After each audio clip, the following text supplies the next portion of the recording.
So hello everyone, kumusta ang tanan? So magbisaya sa taron no, kay murag nahutdan na jud Tagalog ani.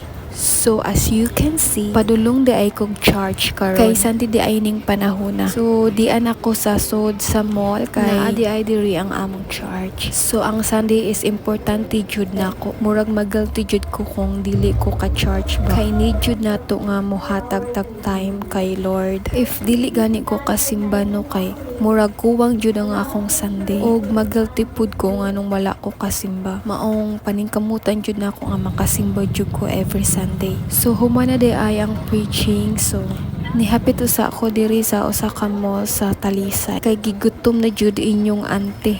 Pag human ako kaon kay niari na ko diri sa akong tuyo jud ang mopalit og balunan. Sumura jud ko estudyante diri ba. Nag-apil-apil pud pamalit og balunan. Kay nganong mopalit ko ani no. Kay ako di ay nidalhon sa opisina. Kay permi may naay kaon ngadto. So para naatay kasudlan og pagkaon palit na lang ta uy. So mauday ni akong napili nga balunan Viva daghang kay division. Giapila na lang pud di ay nako no baso para sa kape. Kay coffee is life man jud ta ani permi sa opisina aron di ta pang dukhaon. So human ana naglinya na ko diri no kay wa naman tay kwarta og sa dihang gigutom na sad inyong auntie o ni so maura to share na ko